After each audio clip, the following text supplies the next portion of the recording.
Hi guys! I wanted to shoot a quick video because I got something in the mail today that I'm super excited about. Now I wasn't anticipating this was going to be in the mail to me until June 3rd, I think is when the estimated delivery date was, but I'm not sure if I'm saying this right. It's an Elbesee, I'm not sure. It's a lap stand for embroidery. And it comes disassembled. I'll actually take this off really quick so you can see kind of how it disassembles, but I'm getting ahead of myself because I'm so excited. Also shooting this from my bedroom, so the video is going to be a little wobbly. So it comes with this flat lap stand. This is about 12 inches long, and a post. Looks like this. This all comes disassembled. There's this piece, the screw, this extender bar, and then this part all comes disassembled. This is the clamp. So this all comes disassembled. You screw the post into the baseboard, and the baseboard is what slides under your leg or your lap to hold the stand still. I want to make sure that I get the screw in here straight so that I don't strip it. But there's a little plastic plug, a pre-threaded plastic plug in the bottom of this that holds the screw, and that is actually, it fits together really great. I've done a bunch of carpentry projects and stuff with my dad, so I'm a little familiar with how this stuff is supposed to work. I don't want to over tighten it, but so there's the post, and then this plastic screw comes out. I just dropped it. Comes out, and this is what, I can't hold this and do the same. So this extends up and down to extend the height, and you put the screw in and tighten it to hold it in place.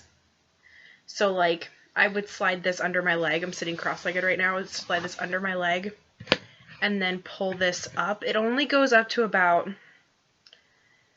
maybe a little over 15 inches. I think on the package it says 12 inches to 15 inches in height, but it actually, yeah, it's about close to 12, I would say. So that extends, and then what's really cool about it is you can turn it any way you need to, because this post rotates, which is really cool. So I'm actually going to do it like that, and then this up here all adjusts. So there's a wing nut and a carriage bolt. For those of you who don't know what a carriage bolt is, it's just a threaded blunt-ended screw, basically. For those of you who are not carpenter tool people, don't worry about it. But the wing nut adjusts, so you can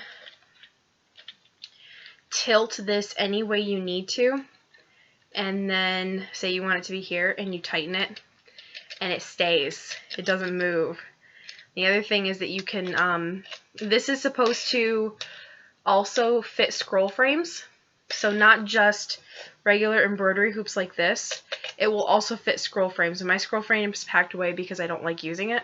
But this will clamp. Let me adjust this so it's a little bit better, easier to use on camera. So I'm going to adjust it down like that.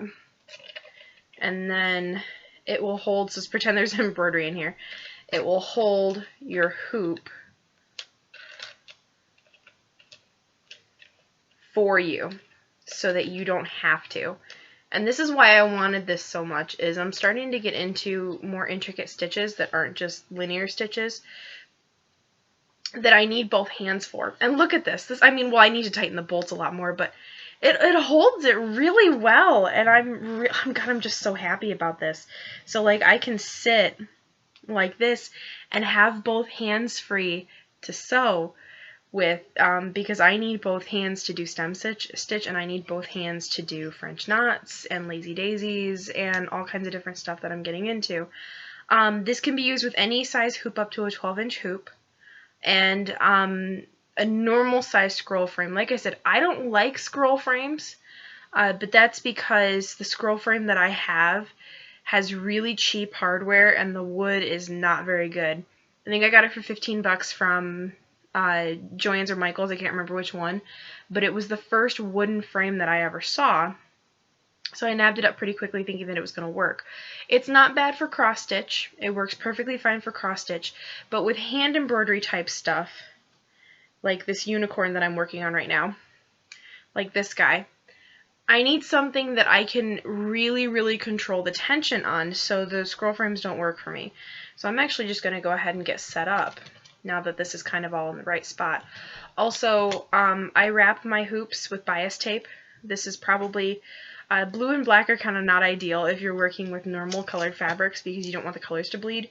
So my advice would be, I would also, it took me a really, really long time of just sewing with unadorned hoops to realize that you save yourself a lot of time if you wrap your hoops in bias tape.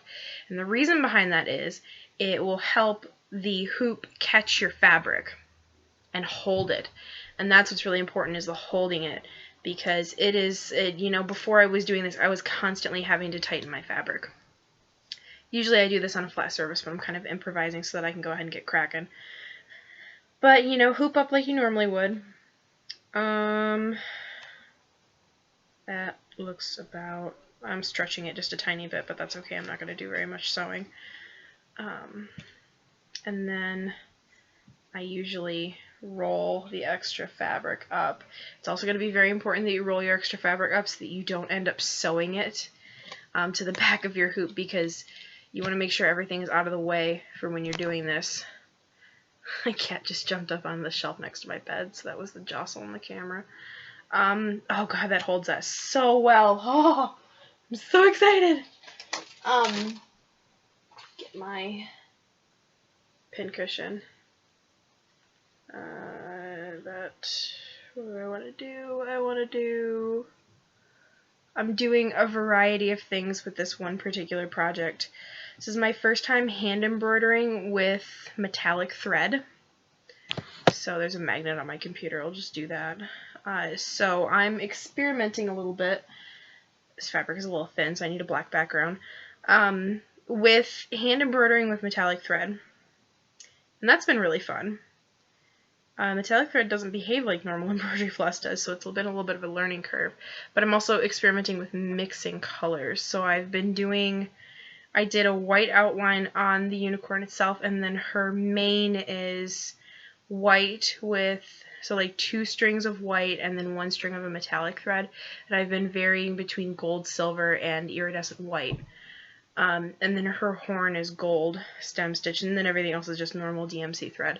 But I think I actually want to do more iridescent white. Yeah, I just want to test this out really quick, and then I'll let you guys go. But, oh my god, this is so nice. Oh my god, I love this. I love not having to, like, hold the hoop against my body. Oh, this is awesome. Okay, I'm sold. 150% sold. This is amazing. Okay, so I'm going to put a link to the listing that I bought this from on Amazon.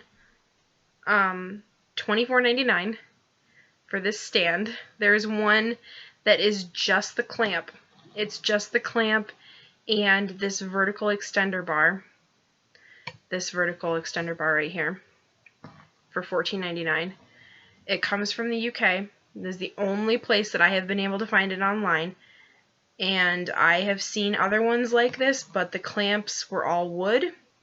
They were all big and clunky, and they had really, really big, clunky wing nuts, and the hardware all looked really cheap, and I am really leery of buying cheap shit online. And they were more expensive. So I am 150% sold on this. I'm so happy right now. I just want to keep going, but I'm going to finish this one last stitch, and then I'll let you guys go. Yeah, no, that's great. That is, I've got a string coming through the other side. That's the only thing I can see being a problem, is I like to look at the back of my work a lot, because I got a thread caught.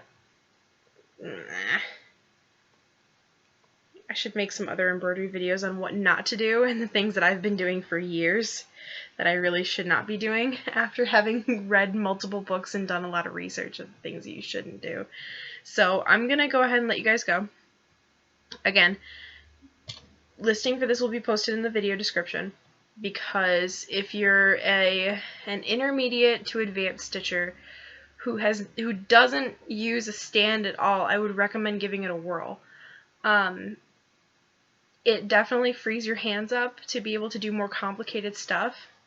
If you're just doing backstitch and running stitch and, you know, split stitch and, you know, silk shading and stuff and things where you don't need to use both hands, this, you know, you don't really need it. But if you do a lot of sewing or a lot of hand embroidery like I do, definitely I can see where this will save me a lot of hand fatigue and a lot of tiredness. So that's what makes me really excited, is I'll be able to get more stuff done and be able to up my speed, which is awesome. So thanks for watching. I really appreciate it. And have a good day. Happy stitching.